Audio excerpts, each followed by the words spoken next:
आखिर जिंदगी में असली सुखी कौन सा व्यक्ति है? इस विषय पर गौतम बुद्ध की बेहद ही प्रसिद्ध कहानी की शुरुआत करते हैं। हम हमेशा उन चीजों के पीछे भागते रहते हैं जो हमारे पास नहीं है। हम भविष्य में उन्हें पाने के लिए लगातार प्रयास करते रहते हैं, लेकिन हम यह भूल जाते हैं कि जिस चीज को पाने का हम प्रयास कर रहे हैं उसके कारण हमारा वर्तमान दुखी हो रहा है। हमारे वर्तमान की सारी खुशियां हमसे छिन रही हैं। इस कहानी में आप यह समझ पाएंगे कि किस प्रकार आपका जो वर्तमान है वही सर्वश्रेष्ठ समय है। इस समय को आपको भरपूर ढंग से जीना चाहिए, क्योंकि यह समय जो आज आपके पास है वह दोबारा नहीं लौटने वाला। बहुत समय पहले की बात है, एक नगर में एक बहुत ही गरीब व्यक्ति रहता था। वह जब भी किसी धनी व्यक्ति को देखता तो वह मन ही मन बोलने लगता और कहता, हे भगवान, तूने मुझे इतना गरीब क्यों बनाया? इन अमीर व्यक्तियों को देखो, ये लोग कैसे ढंग से खेल रहे हैं, जीवन का आनंद ले रहे हैं, और एक मैं हूं जो हर रोज एक एक पैसे के लिए तरस जाता हूं। मेरे पास तो फूटी कौड़ी तक नहीं है और यह लोग पैसे बर्बाद कर रहे हैं। हे भगवान, मुझे भी अमीर बना दे। एक दिन वह व्यक्ति इसी तरह बोल रहा था, तभी उसके पास से एक बौद्ध भिक्षु गुजर रहे थे। उन भिक्षु ने उस गरीब व्यक्ति की सारी बातें सुन ली और तभी वह बौद्ध भिक्षु उस व्यक्ति से कहते हैं, क्या बात है भंते, तुम इतने परेशान क्यों हो? तुम इतने दुखी क्यों लग रहे हो? क्या कोई तकलीफ है तुम्हें? तभी वह व्यक्ति कहता है, हे गुरुदेव, मैं बहुत दुखी हूं, मैं बहुत गरीब हूं। मेरे पास तो खाने तक के लिए पैसे नहीं बचते। मैं एक एक पैसों के लिए तरस जाता हूं। इस दुनिया में मेरा कोई नहीं। मैं सुखी होना चाहता हूं। मुझे सुखी होना है, मुझे अमीर होना है। हे गुरुवर, क्या आप मुझे कोई ऐसा उपाय बता सकते हैं जिससे मैं जल्द से जल्द अमीर हो जाऊं और मेरे पास किसी चीज की कोई कमी ना रहे? उस व्यक्ति की यह बात सुनकर उन बौद्ध भिक्षु ने उस व्यक्ति की तरफ ध्यान से देखा और फिर उस व्यक्ति को कहते हैं, भंते, तू मेरे साथ चल। इतना कहकर वह भिक्षु उस गरीब व्यक्ति को एक अमीर व्यक्ति के घर ले गए। उस अमीर के घर को देखकर उस गरीब व्यक्ति की आंखें फटी की फटी रह गईं। उस गरीब व्यक्ति ने उन भिक्षु से कहा, हे गुरुवर, इतना अमीर होने के लिए तो मैं कुछ भी कर सकता हूं। यदि मेरे पास इतने पैसे हो तब तो क्या ही बात है, इस घर में तो कितना आनंद आता होगा। तभी वह भिक्षु मुस्कुराने लगे और उस गरीब व्यक्ति से कहते हैं, इसीलिए तो मैं तुम्हें यहां पर लाया हूं। इतना कहते हुए भिक्षु उस व्यक्ति को उस घर के मालिक के पास ले जाते हैं और उस अमीर व्यक्ति से कहते हैं, तुम्हारे पास तो इतनी धन दौलत है, इतना आलीशान घर और सारे ऐश ओ आराम है, क्या तुम सुखी हो? तभी व्यक्ति जरा सा मायूस होकर उन बौद्ध भिक्षु से कहता है, हे गुरुवर, कैसा सुख? केवल धन दौलत होने से सुख तो नहीं आ जाता। मैं तो जन्म से ही अंधा हूं और एक अंधे के जीवन में सुख कैसे हो सकता है? सुखी तो वे लोग हैं जिनके पास आंखें हैं, जो लोग इस संसार को देख पा रहे हैं, इसकी खूबसूरती को आंख भर के निहार पा रहे हैं। हे गुरुवर, मैं तो बस इतना ही चाहता हूं कि केवल मुझे कुछ पलों के लिए ही सही, लेकिन इस संसार को देखने का अवसर प्राप्त हो। मैं कम से कम एक बार अपने माता पिता, अपने रिश्तेदारों को देख सकूं, और इसके लिए चाहे मुझसे मेरी कोई पूरी दौलत ही क्यों ना ले ले, मैं देने के लिए तैयार हूं। मैं इतना दुखी हूं जितना दुखी और कोई नहीं हो सकता। हे ईश्वर, आपने मुझे अंधा क्यों बनाया? तभी उन बौद्ध भिक्षु ने उस गरीब व्यक्ति की ओर इशारा करते हुए कहा, तुम्हारे पास एक बहुत दिग्गज अवसर है। यदि तुम चाहो तो केवल अपनी आंखें देकर तुम इस अन्य व्यक्ति की सारी धन दौलत ले सकते हो और उसके बाद तुम भी अमीर बन जाओगे, तुम भी सुखी हो जाओगे, तुम्हें तुम्हारा सुख मिल जाएगा और इस अंधे व्यक्ति को उसका सुख प्राप्त हो जाएगा। तभी वह गरीब व्यक्ति कहता है, नहीं नहीं गुरुजी, आप ये क्या कह रहे हैं? बिना आंखों के मैं अमीर होकर क्या करूंगा? ना गुरु, ना मैं अपनी आंखें नहीं दूंगा। तभी वह बौद्ध भिक्षु उस गरीब व्यक्ति से कहते हैं, एक बार फिर से सोच लो, इतना अच्छा अवसर तुम्हें दोबारा नहीं मिल पाएगा। तभी वह गरीब व्यक्ति कहता है, यदि आपके पास कोई और मार्ग है तो बताइए, अन्यथा मैं अपने घर चलता हूं। तभी वह भिक्षु उस युवक से कहते हैं, ठीक है, ठीक है, यदि तुम अपनी आंखें नहीं देना चाहते तो कोई बात नहीं, हम कोई और रास्ता निकाल लेते हैं। तभी वह बौद्ध भिक्षु उस व्यक्ति का हाथ धरकर उसे एक और धनी व्यक्ति के घर ले जाता है। इस धनी व्यक्ति का घर पहले वाले धनी व्यक्ति से और भी ज्यादा विशाल था। यह देखकर वह गरीब व्यक्ति कहता है, अरे अरे, इतना आलीशान घर मैंने आज तक नहीं देखा था। तभी वह बौद्ध भिक्षु उस गरीब व्यक्ति को उस धनी व्यक्ति के पास ले जाते हैं और उस धनी व्यक्ति से कहते हैं, आप तो बहुत सुखी होंगे, आपके पास इतना आलीशान घर है, इतनी धन दौलत है, सारे ऐशो आराम है, आपको तो किसी चीज की कोई कमी नहीं, आप अवश्य ही बहुत सुखी होंगे। तभी वह धनी व्यक्ति मायूस होकर उन बौद्ध भिक्षु से कहता है, आप यह कैसी बातें कर रहे हैं? आप तो जानते हैं कि मेरे दोनों हाथ काम नहीं करते, मैं अपाहिज हूं। यह जो इतनी धन दौलत आप देख रहे हैं, इन्हें देखकर भी मैं अपने हाथ वापस नहीं ला सकता। तो ऐसे में यह धन दौलत मेरे किस काम की? इससे तो अच्छा होता कि ईश्वर ने भला ही मुझे गरीब बनाया होता, लेकिन कम से कम मेरे दोनों हाथ मुझे सही दे देता। ना जाने भगवान ने मुझे क्यों अपाहिज बना दिया। जितना दुखी मैं हूं, उतना दुखी और कोई नहीं होगा। तभी एक बार फिर उन बौद्ध भिक्षु ने उस गरीब व्यक्ति की ओर इशारा करते हुए कहा, भंते, तुम्हारे पास एक और मौका है। यदि तुम चाहो तो अपने दोनों हाथ देकर इस अमीर व्यक्ति की सारी धन दौलत ले सकते हो। क्या कहते हो? क्या तुम तैयार हो? और अब की बार तो तुम्हें आंखें भी नहीं देनी होगी, तुम्हारी आंखें तुम्हारे साथ ही रहेंगी। तभी वह गरीब व्यक्ति उन बौद्ध भिक्षु से कहता है, अरे महाराज, आप ये क्या कह रहे हैं? एक अपाहिज होकर मैं इस धन दौलत का क्या करूंगा? क्या आपके पास कोई ऐसा अमीर व्यक्ति नहीं है जिसका पूरा शरीर भी स्वस्थ हो और उसके पास बेशुमार धन दौलत भी हो? तभी वह बौद्ध भिक्षु उस व्यक्ति का हाथ धर करके उसे तीसरे अमीर व्यक्ति के पास ले जाते हैं। उस अमीर व्यक्ति के पास उसका अपना महल था। यह देखकर वह गरीब व्यक्ति उन बौद्ध भिक्षु से कहता है, हे गुरुवर, यह तो अवश्य ही बहुत सुखी होगा। इसके पास तो इतना आलीशान महल है, इसके पास तो इतनी सारी धन दौलत है, ये अवश्य ही बहुत खुश रहते होंगे, इनका जीवन तो आनंद में होगा। तभी वह बौद्ध भिक्षु उस गरीब व्यक्ति को उस धनी व्यक्ति के पास ले जाते हैं और फिर उस धनी व्यक्ति से कहते हैं, आप तो अवश्य ही खुश रहते होंगे, क्योंकि आपके पास इतना आलीशान महल है, इतनी सारी धन दौलत है, आपके पास तो सारी सुख सुविधाएं भी हैं, आपका जीवन तो आनंद में बीतता होगा। इसके जवाब में वह अमीर व्यक्ति कहता है, हे गुरुवर, कैसा आनंद! मुझ जैसा दुखी इस दुनिया में और कोई नहीं होगा। मैं आज बहुत दर्द में हूं। मेरी पत्नी ने मुझे धोखा दे दिया है, वह किसी और से प्रेम करती है जो मुझसे भी अमीर है। आज मुझे समझ आया कि यह धन दौलत कभी किसी को सुख दुख नहीं दे सकती, और जब मन में दुख हो तो यह धन दौलत किस काम की? मुझसे सुखी तो वह गरीब इंसान होगा जिसकी पत्नी कम से कम उसके साथ तो है, वो उसके साथ वफादार तो है। आज मैंने तय कर लिया है कि मैं अपनी पत्नी और उसके प्रेमी की हत्या कर दूंगा। यह सुनकर वह भिक्षु उस अमीर व्यक्ति से कहते हैं, इससे पहले कि तुम ऐसा कदम उठाओ, कम से कम मुझे भोजन तो करवा दो। जाओ और भोजन की व्यवस्था करो, और साथ में कुछ कांच के टुकड़े भी ले आना। वह धनी व्यक्ति सभी साधु संतों का बहुत आदर करता था, इसलिए वह उन बौद्ध भिक्षुओं की बात मान जाता है। लेकिन वह यह नहीं समझ पाता कि आखिर उन बौद्ध भिक्षु ने खाने के साथ कांच के टुकड़े क्यों मंगवाए हैं। लेकिन जैसा कि उन बौद्ध भिक्षु ने कहा था, वह अमीर व्यक्ति उसी प्रकार खाने की व्यवस्था कर देता है। वह भोजन के साथ कुछ कांच के टुकड़े लेकर उन बौद्ध भिक्षु के पास पहुंचता है। तभी वह बौद्ध भिक्षु, वह गरीब व्यक्ति और वह धनी व्यक्ति तीनों एक साथ भोजन करने बैठते हैं, और उसी समय बौद्ध भिक्षु कुछ कांच के टुकड़े उठाकर उस अमीर व्यक्ति के भोजन में मिला देते हैं और उससे कहते हैं, लो, अब तुम इसे खा सकते हो। वह अमीर व्यक्ति अचंभित हो गया और उन बौद्ध भिक्षु से कहता है, हे गुरुवर, आप यह क्या कह रहे हैं? इस खाने में तो कांच के टुकड़े आपने मिलाए हैं, इस भोजन को मैं कैसे खा सकता हूं? यदि यह भोजन मैं करूंगा तो इससे मुझे बहुत तकलीफ होगी और हो सकता है कि मेरी मृत्यु भी हो जाए।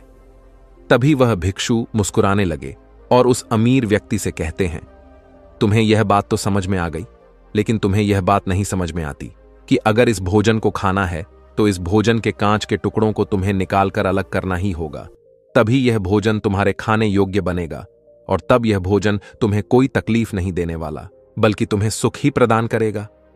इस पर वह अमीर व्यक्ति अचरज में उन बौद्ध भिक्षु से कहता है, हे गुरुवर, आखिर आप क्या कहना चाहते हैं?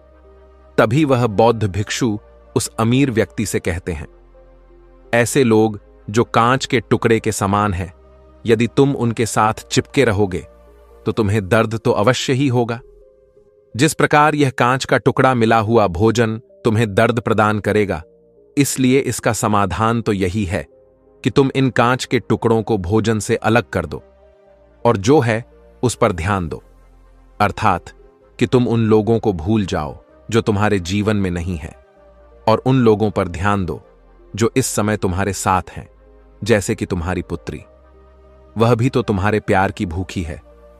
क्या तुम्हारा यह कर्तव्य नहीं है कि तुम उसका ख्याल रखो, उसकी परवरिश करो? आगे भिक्षु उस अमीर व्यक्ति से कहते हैं, सुख तो तुम्हारे पास ही है, बस इन कांच के टुकड़ों को, अर्थात अपनी पत्नी और उसके प्रेमी की हत्या करने का यह विचार अपने मन से निकाल दो, अन्यथा यह कांच के टुकड़ों से मिला हुआ भोजन के समान ही होगा और इसका परिणाम भी बहुत भयानक होगा। वह भिक्षु इतना कहकर शांत हो गए और उस अमीर व्यक्ति को भी उन भिक्षु की बात समझ में आ गई। उन्होंने तुरंत ही उन बौद्ध भिक्षु के चरण छुए और वह अमीर व्यक्ति कहने लगा, हे गुरुवर, आपने मुझे पाप करने से बचा लिया है, मैं आपका बहुत बहुत आभारी हूं। उसके बाद वह भिक्षु उस गरीब व्यक्ति को लेकर आगे की ओर निकल जाता है।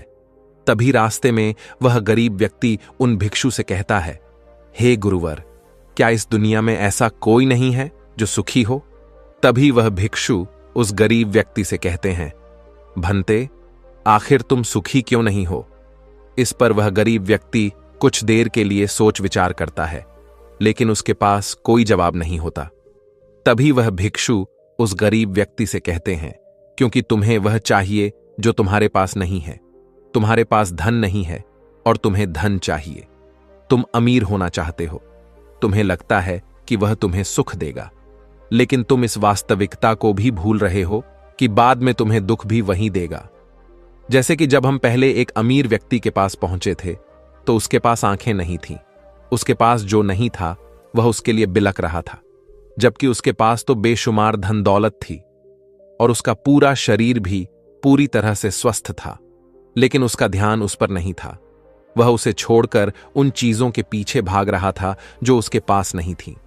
इसी तरह से दूसरे अमीर व्यक्ति के पास आंखें थीं, धन दौलत भी थी, लेकिन हाथ नहीं थे। इसी प्रकार जो चीज उसके पास थी वह उसका आनंद नहीं ले रहा था, बल्कि वह तो इस दुख में था कि उसके पास उसके हाथ नहीं है।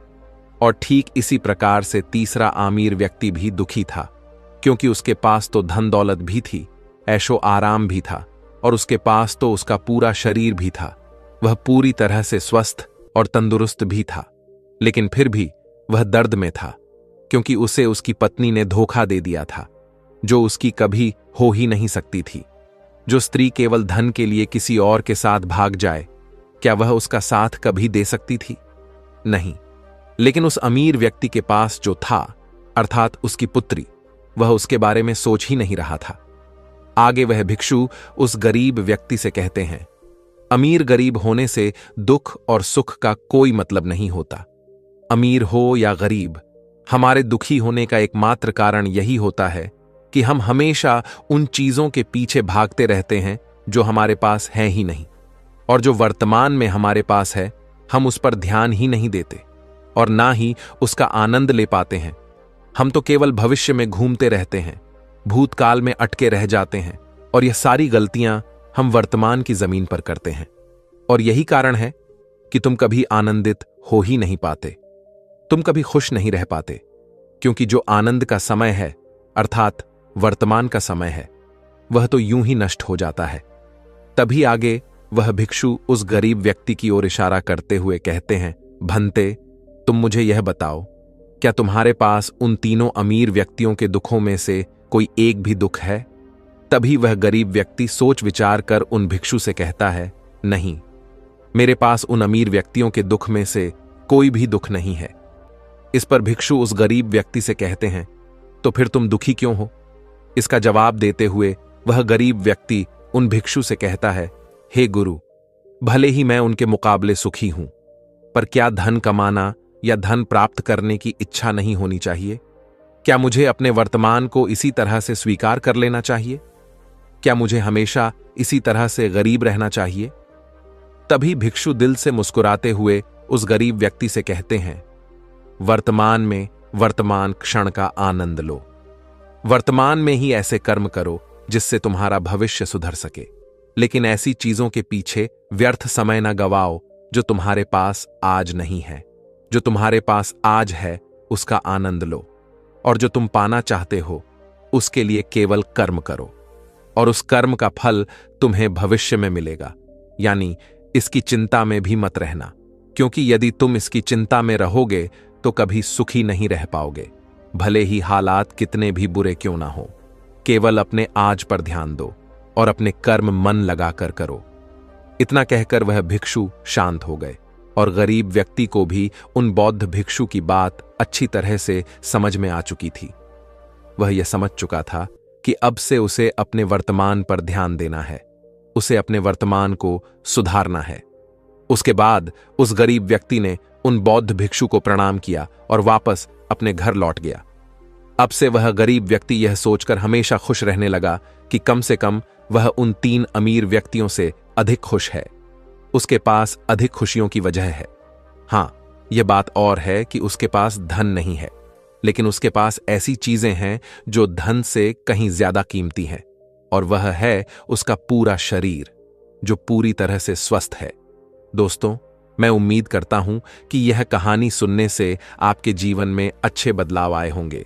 आपको इस वीडियो से क्या सीखने मिला, यह कमेंट करके जरूर बताइए, और अपने परिवार, दोस्तों या आपके करीबी इंसान के साथ यह कहानी शेयर करके उन्हें भी इस ज्ञान से परिचित करवाए। बाकी अगर आपको यह वीडियो दिल से अच्छी लगी हो तभी इस वीडियो को लाइक कर देना, और आपने अब तक इस चैनल को सब्सक्राइब ना किया हो तो चैनल को सब्सक्राइब भी जरूर कर देना। आपका हर दिन शुभ हो और खुशियों से आपका जीवन भरा रहे। धन्यवाद। नमो बुद्धाय। चलिए बढ़ते हैं दूसरी कहानी की तरफ। इस कहानी में एक अजीब सा रहस्य बताया गया है, जिससे आप अपने अवचेतन मन की शक्ति को इस्तेमाल करके जिंदगी की कठिन से कठिन सफलता आसानी से प्राप्त कर सकते हैं। कैसे अपने अवचेतन मन की शक्ति को इस्तेमाल करना है, इसकी विधि क्या है, इस विषय पर हम आज एक अद्भुत कहानी आपको सुनाएंगे। दोस्तों, हमारा जो चेतन मन होता है उससे करीब 9 गुना अधिक ताकतवर हमारा अचेतन मन होता है। अगर 1 गुना ताकत हमारे चेतन मन के पास है तो इसका अर्थ यह हुआ कि उससे 9 गुना अधिक ताकत हमारे अवचेतन मन के पास है, क्योंकि अवचेतन मन ही हमारे पूरे शरीर को नियंत्रित करता है। चेतन मन हमारे दिमाग का एक हिस्सा है जो हमारे विचारों और भावनाओं से प्रेरित होता है, और हमारा चेतन मन ही तर्क वितर्क करने में हमारी मदद करता है। लेकिन दूसरी तरफ हमारा अवचेतन मन यह तर्क वितर्क नहीं करता। यह उस जानकारी को ग्रहण कर लेता है जो इसे चेतन मन देता है। इसीलिए जैसा हम अपने अवचेतन मन में सोचते हैं वैसे ही हम बनते चले जाते हैं। क्या आपने कभी इन बातों पर विचार किया है कि कोई व्यक्ति दुखी क्यों है और वहीं पर दूसरा व्यक्ति इतना सुखी क्यों है? एक व्यक्ति सुख और समृद्धि से भरा हुआ है, वहीं पर दूसरा व्यक्ति इतना गरीब और दुखी क्यों है? एक व्यक्ति भयभीत है जबकि दूसरा व्यक्ति आस्था और विश्वास से भरा हुआ है। एक व्यक्ति आलीशान महलों में रहता है, वहीं पर दूसरा व्यक्ति गरीब और टूटी फूटी कुटिया में रहता है। कोई बहुत सफल है तो कोई असफल। कोई व्यक्ति जरा सी मेहनत करके सफलता प्राप्त कर लेता है, और वहीं पर कोई दूसरा व्यक्ति जीवन भर मेहनत करने के बाद भी असफल ही रह जाता है। तो आखिर इन सब चीजों का कारण क्या है? क्या आपने कभी इन पर विचार करने की कोशिश की है? हमारे जीवन में जो भी अच्छा है वह हमारे चेतन मन पर निर्भर करता है। अर्थात यदि आप अपने चेतन मन में यह बात भरेंगे कि मेरे साथ जो कुछ भी होगा वह अच्छा होगा, मेरे साथ जो कुछ भी हो रहा है वह अच्छा हो रहा है, और मैं एक दिन कामयाब जरूर बनूंगा, तो आप अवश्य ही अपने जीवन में कामयाब बन जाएंगे।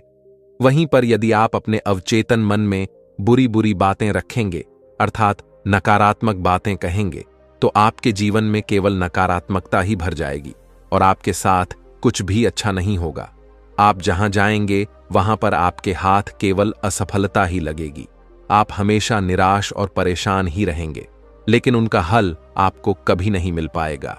इसलिए यदि आप भी अपने मन को अच्छी तरह से जानना चाहते हैं, वह सेवा काम करवाना चाहते हैं जो आप चाहते हैं, उसे अपने नियंत्रण में रखना चाहते हैं, तो इस कहानी को अंत तक जरूर देखिएगा, क्योंकि इस वीडियो में आपको ऐसी महत्वपूर्ण जानकारियां मिलेगी जिसकी मदद से आप अपना जीवन अच्छे से जी सकते हैं। आप जो चाहे उसे हासिल कर सकते हैं। आप जिस भी लक्ष्य को प्राप्त करना चाहते हैं उसे आप प्राप्त कर सकते हैं। आज की इस कहानी में हम यह जानने वाले हैं कि आखिर चेतन मन और अवचेतन मन में मुख्य अंतर क्या है और वह किस तरह से काम करता है, और हम अपने अचेतन मन में अच्छी बातें किस प्रकार से भर सकते हैं जिससे हमारा जीवन परिवर्तित हो सके, हम सफलता की ओर आगे बढ़ सके। बहुत समय पहले की बात है। एक नगर में एक बहुत ही प्रसिद्ध गुरु रहा करते थे। उनकी ख्याति दूर दूर तक फैली हुई थी। उनके आश्रम में उनके कई शिष्य भी थे। एक दिन संध्या के वक्त वह गुरुवर अपने सभी शिष्यों को बुलाकर उन्हें उपदेश दे रहे थे। वे कह रहे थे, शिष्यों, हमारा मस्तिष्क दो भागों में विभाजित है, चेतन मन और अवचेतन मन। चेतन मन हमारे मस्तिष्क का पहरेदार है, वहीं पर अवचेतन मन हमारा मालिक है। उन गुरु की आवाज सुनकर एक शिष्य ने कहा, है गुरुदेव, आप क्या कहना चाहते हैं? आप कहीं यह तो नहीं कह रहे कि हमारे भीतर कोई और है जो हमें चला रहा है, जो हमारी सारी क्रियाओं पर नजर रखे हुए हैं? इस पर गुरुवर उस शिष्य को मुस्कुराते हुए कहते हैं, भंते, मैं तुम्हें एक छोटी सी कहानी सुनाता हूं। इस कहानी में तुम्हें तुम्हारे सवालों का जवाब मिल जाएगा। इस कहानी को ध्यानपूर्वक सुनना और इसे समझने का प्रयास करना। आगे गुरुवर कहानी बताते हुए कहते हैं, बहुत समय पहले की बात है। एक नगर में एक बहुत ही धनी सेठ रहा करता था और उसकी एक आलीशान हवेली भी थी। उसकी हवेली के द्वार पर हमेशा एक पहरेदार तैनात रहता था और हवेली में जब भी कोई उपद्रव होता, कोई शोर शराबा होता, तो उसकी आवाज चारों ओर गूंजने लगती और उस आवाज को सुनकर आसपास के लोग भी उस महल के पास आते और उस पहरेदार को खूब समझाने की कोशिश करते और कहते, देखो, तुम्हारी हवेली से बहुत सारी आवाजें आती हैं जिससे हमारे घर की शांति भंग हो जाती है। कृपया करके इन आवाजों को बंद करो। आखिर इस शोर शराबे में क्या रखा हुआ है? इस तरह से हल्ला करके तुम अपना जीवन कैसे शांति से बिता सकते हो? इस पर वह पहरेदार जवाब देते हुए कहता है, देखो भाई, मैं जानता हूं कि शोर करना बुरी बात है, लेकिन मैं क्या करूं? मैं भी इससे बहुत परेशान हूं। जो भी आवाजें होती हैं वह हवेली में होती है, इससे मेरी भी शांति भंग होती है। लेकिन आप मुझे क्यों समझा रहे हैं? इसका कारण मैं तो नहीं, इसका कारण तो मेरा मालिक है। आप उसे जाकर समझाइए। यह बात सुनकर लोग भी यह बात समझ जाते हैं कि बात तो सही है। आखिर इसमें इस पहरेदार की क्या गलती है? यह तो केवल अपना काम कर रहा है। गलती तो मालिक ही है। वह उपद्रव करता है, वह शोर शराबे करता है, और जब भी उसे यह सब करने का मन होता है तो वह हवेली के बाहर आता है और उपद्रव करके वह वापस हवेली में जाकर बैठ जाता है। और जिन लोगों को भी उस हवेली के मालिक से तकलीफ होती है, जिनकी भी शांति भंग होती है, वे सभी आकर उस पहरेदार को ही समझाने का प्रयास करते हैं। वह उसे खूब सुनाते हैं, लेकिन क्या इससे यह समस्या सुलझेगी? इस प्रश्न के साथ गुरुवर अपने शिष्य से कहते हैं, तुम ही बताओ, इसका क्या समाधान है? इस पर वे शिष्य गुरु के इस प्रश्न का जवाब देते हुए कहता है गुरुवर, जिन्हें भी उन हवेली के मालिक से तकलीफ है जो शोर शराबे करता है और लोगों की शांति भंग कर देता है, उन सभी को उनसे बात करनी चाहिए, तभी तो इसका समाधान निकलेगा। भला पहरेदार की इसमें क्या गलती है? वह तो केवल अपना काम कर रहा है और वह उससे ज्यादा कर भी क्या सकता है? उसके हाथों में तो और कुछ भी नहीं है। इस पर वह गुरुवर मुस्कुराते हुए अपने उस शिष्य से कहते हैं, भंते, ठीक इसी तरह से हमारा मन भी होता है। हमारा चेतन मन मनुष्य का पहरेदार होता है और पहरेदार को यह अच्छी तरह से पता है कि क्रोध करना बुरी बात है, बुरे शब्दों का इस्तेमाल करना बुरी बात है, अश्लील ख्यालों में खोए रहना बुरी बात है। अर्थात हमारे चेतन मन को यह बात बहुत अच्छी तरह से पता है कि गुस्सा करना, आलस करना, काम वासना जैसे विचार गलत है। यह सभी विकार हमारे भीतर नकारात्मक विचार उत्पन्न करते हैं, जिससे हमारा विनाश होता है। लेकिन वह कर भी क्या सकता है? वह चीज उसके हाथों में है ही नहीं, क्योंकि वह चीज वह कर ही नहीं रहा। यह तो वह अंदर बैठा मालिक कर रहा है, अर्थात हमारा अवचेतन मन, जो हमसे कोई भी कार्य बहुत ही आसानी से करवा लेता है। और यह सभी बातें हम में से हर कोई अच्छी तरह से जानते हैं, और हमें ऐसा लगता भी है कि हम अच्छी तरह से समझ चुके हैं, जैसे कि वह पहरेदार समझता है। लेकिन वास्तविकता में तो इससे हमारे जीवन पर कोई भी बुनियादी फर्क नहीं होता। आगे वह गुरु उस शिष्य से कहते हैं, भंते, तुमने भी अपने आप को कई बार यह समझाने की कोशिश की होगी कि मुझे सुबह सही समय पर उठना है, आश्रम की साफ सफाई करनी है, भिक्षा मांगने जाना है, और रात को आने के बाद मुझे ध्यान भी करना है। लेकिन क्या इससे कोई फर्क हुआ? इसका जवाब देते हुए शिष्य कहता है, नहीं, बिल्कुल नहीं हुआ। मैंने कई बार अपने आप को समझाया है कि मुझे इस समय पर यह काम करना है, मुझे अपना समय व्यर्थ नहीं करना, मुझे अपने समय का इस्तेमाल करना है और मुझे आगे बढ़ना है। लेकिन मैं चाहकर भी उन सभी कार्यों को समय पर नहीं कर पाता। इस पर वह गुरुवर अपने उस शिष्य से कहते हैं, भंते, जब भी हम अपने आप को कुछ समझाने का प्रयास करते हैं तो हमें ऐसा लगता है कि अब हम समझ चुके हैं और अब हमसे कोई गलती नहीं होने वाली, और हम सोचते हैं ज़रेनिया कि अब हमारा जीवन बदल जाएगा, हम जो भी करेंगे अब वह सही होगा, अब तो हम जीवन में सफलता प्राप्त कर ही लेंगे। लेकिन दूसरे ही पल हम यह पाते हैं कि हमारे जीवन में कोई बुनियादी बदलाव आया ही नहीं है, और ऐसा केवल हमारी नासमझी के कारण होता है। हम अपनी नासमझी के कारण अवचेतन मन की जगह पर अपने चेतन मन को समझाने का प्रयास करते हैं, अर्थात मालिक को त्याग कर हम पहरेदार से बात करते रहते हैं और उसे समझाने की कोशिश करते हैं। लेकिन तुम यह भूल जाते हो कि आखिर वह पहरेदार कर भी क्या सकता है? वह सब उसके हाथों में है ही नहीं है। हमें तो अपने अवचेतन मन को समझाने की आवश्यकता है। हमारी बुद्धि, अर्थात वह पहरेदार जो यह समझ जाता है कि क्या सही है और क्या गलत, उसे कब क्या करना है, क्या नहीं करना। लेकिन यह सारी बातें केवल हमारे पहरेदार, अर्थात हमारे चेतन मन के सीमित रह जाती हैं। यह सारी बातें हवेली के उस मालिक, अर्थात हमारे अवचेतन मन तक तो पहुंच ही नहीं पाती, और यही कारण है कि हमारे जीवन में कभी कोई बुनियादी बदलाव हो ही नहीं पाता। ठीक उसी प्रकार जैसे कि यदि आपसे कोई कहता है कि पौधे में पानी भरोगे तो वह पौधा एक दिन वृक्ष होगा और फिर उसमें फल आएंगे, और आप उस बात को मान लेते हैं और उस पौधे में पानी भी देते हो, लेकिन आप पौधे की पत्तियों पर पानी देते हो और सोचते हो कि इसमें फल आएंगे। लेकिन जरा एक बार के लिए यह सोचिए, अगर पत्तियों में पानी दोगे तो उसमें फूल और फल कैसे आएंगे?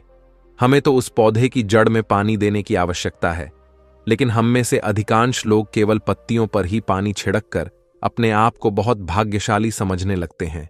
लेकिन वे यह भूल जाते हैं कि जो जो पानी वह पत्तियों पर दे रहे हैं, वह पानी पेड़ की गहराइयों में तो जा ही नहीं पा रहा, तो ऐसे में उस पौधे पर फल कैसे लगेंगी? ठीक इसी प्रकार हम भी अपने मन के साथ करते हैं, और यही कारण है कि हम अपने जीवन में जो भी चाहते हैं वह हमें नहीं मिल पाता। हम अपने जीवन में फल चाहते हैं, लेकिन वह हमें नहीं मिल पाता। इस पर शिष्य उन गुरुवर से कहता है गुरुवर, तो फिर हमें क्या करना चाहिए? क्या ऐसा कोई उपाय है जिससे हम अपने चेतन मन की सारी बातें अपने अवचेतन मन तक पहुंचा सकें? ऐसी कोई प्रक्रिया है जिसमें हम अपने संदेश को अपने चेतन मन तक पहुंचा सके? इस पर वह गुरुवर शिष्य से कहते हैं, भंते, यदि तुमने अपने संदेश को चेतन मन तक पहुंचा दिया, तब तुम जो चाहोगे वह इच्छा प्राप्त कर सकते हो। तुम जैसा चाहो उस लक्ष्य को प्राप्त कर सकते हो, क्योंकि हमारा अवचेतन मन हमारे चेतन मन से 9 गुना अधिक शक्तिशाली होता है। आपने कभी ना कभी यह देखा ही होगा कि एक मनोवैज्ञानिक जब किसी के मन के गुप्त राज को जानने की कोशिश करता है, तब वह मनोवैज्ञानिक जब उसके मन की बात को बाहर निकलवाना चाहता है, उसके अतीत में जो भी घटना घटी है उसमें साफ साफ रूप से प्रवेश करना चाहता है, तो इसके लिए वह हाइप्नोसिस का उपयोग करते हैं।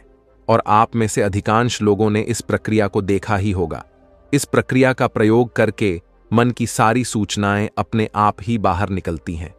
इस प्रकार किसी के भी मन को काबू में करके हम उससे जो चाहे वह कार्य करवा सकते हैं। हाँ, अब आपके मन में यह भी प्रश्न उठ रहा होगा कि शायद वह सभी हमारे अवचेतन मन की चाल को समझते हैं, वह इसे अच्छी तरह से जानते हैं कि उसे किस तरह से अपने काबू में किया जाता है। तो इसका जवाब बहुत ही सीधा और सरल है, और इसका जवाब है हाँ, क्योंकि उन्होंने इसके ऊपर कई बार प्रयोग किया है और वह इसमें इतने निपुण हो जाते हैं कि वह किसी भी दूसरे मन पर अपना काबू कर सकते हैं। और अगर आप भी अपने अवचेतन मन की बात को समझते हैं, अपने मन की चाल को समझते हैं, तो आप भी अपने ही नहीं बल्कि किसी दूसरे के मन को भी वश में कर सकते हैं।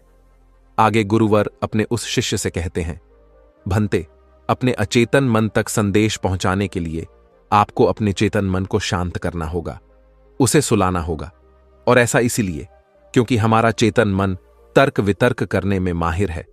वह एक पहरेदार है, वह हमारी रक्षा के लिए हमेशा तैनात रहता है। इसीलिए जब भी तुम अपना कोई संदेश उस चेतन मन तक पहुंचाने की कोशिश करोगे जरेनिया, तो वह तुमसे तर्क वितर्क जरूर करेगा और हमें अपनी बात अपने मालिक तक पहुंचाने की इजाजत तक नहीं देगा। जब तक कि हम अपनी बात अपने चेतन मन को अच्छी तरह से समझा नहीं देते या उसे शांत नहीं कर देते, तब तक वह हमें उस हवेली में घुसने नहीं देगा। क्योंकि हमारी सामान्य बुद्धि अर्थात हमारा चेतन मन तर्क वितर्क करने में माहिर होता है, और यही कारण है कि हम में से अधिकांश लोग अपने अचेतन मन तक एक साफ और स्पष्ट संदेश पहुंचा ही नहीं पाते, और इसी कारण हम अपने अचेतन मन को भी अच्छी तरह से समझ नहीं पाते। और हमारा अचेतन मन तर्क वितर्क नहीं करता, उसे तो केवल साफ और स्पष्ट संदेश चाहिए जिस पर वह कार्य कर सके। और उस तक हम साफ और स्पष्ट संदेश तभी पहुंचा सकते हैं जब हमारा मन पूरी तरह से शांत रहेगा, जब हमारे मन में और कोई विचार नहीं होंगे। और यही कारण है कि जब एक मनोवैज्ञानिक किसी के मन पर प्रयोग करता है, उसके मन को काबू करने की कोशिश करता है, उससे मनचाही बात निकलवाने की कोशिश करता है, तो सबसे पहले वह उसके चेतन मन को ही सुलाते हैं। आपने कहीं ना कहीं यह तो देखा ही होगा कि उनके सामने एक पेंडुलम जैसी चीज उनकी आंखों के सामने रख दी जाती है और उसे घुमाया जाता है, जिसे लगातार देखने के बाद वह व्यक्ति पूरी तरह से निद्रा में चला जाता है, और इस कारण उसका चेतन मन पूरी तरह से शांत हो जाता है। और जब उसका पहरेदार पूरी तरह से सो जाता है और उसके पास तर्क वितर्क करने के लिए कोई नहीं बचता, तब वह वैज्ञानिक आसानी से उस हवेली में जाता है और उस मालिक से जी भर के बातें करता है। जो बातें वह चाहता है वह बातें वह उससे निकलवा देता है। टिब के एक महान दार्शनिक ने कहा था कि अगर बात समझ में आ जाए तो आपका जीवन परिवर्तित हो जाता है। लेकिन उन्होंने वह बात उस समय के लोगों के लिए कही थी, क्योंकि उस समय टिब और बाकी दुनिया के लोग बहुत सरल हुआ करते थे। उनका मन बहुत साफ हुआ करता था और उनको जो भी बातें बताई जाती थीं, वह उन बातों को बहुत शांतिपूर्वक सुनते और समझते थे। उस समय कोई भी तर्क वितर्क नहीं करता था, और जब कोई व्यक्ति तर्क वितर्क करने में माहिर होता था तो वह उसे तर्क वितर्क करने देते और शांति से केवल उसकी बातें सुनते, जब तक कि व्यक्ति तर्क वितर्क करके थक ना जाए। तो वह गुरु के पास वापस आता है और उनसे कहता है गुरुवर, मैं अब तर्क वितर्क करके थक चुका हूं, लेकिन उससे मुझे कुछ भी हासिल नहीं हुआ। कृपया करके अपना कोई मार्ग बताइए, आप मुझे अपने तरीके से समझाएं। अब मैं उसमें कोई भी अवरोध उत्पन्न नहीं करूंगा। ठीक इसी प्रकार से हमारी बुद्धि भी काम करती है। जब हमारा मस्तिष्क तर्क वितर्क करके थक जाता है, तब उसे इस बात का एहसास होता है कि तर्क वितर्क करके उसे कुछ भी हासिल नहीं होने वाला, और उस समय तक उसे कुछ भी समझ में नहीं आएगा।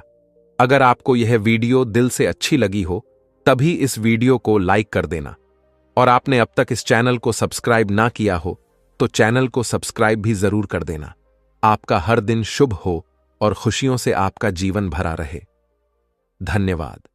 नमो बुद्धाय।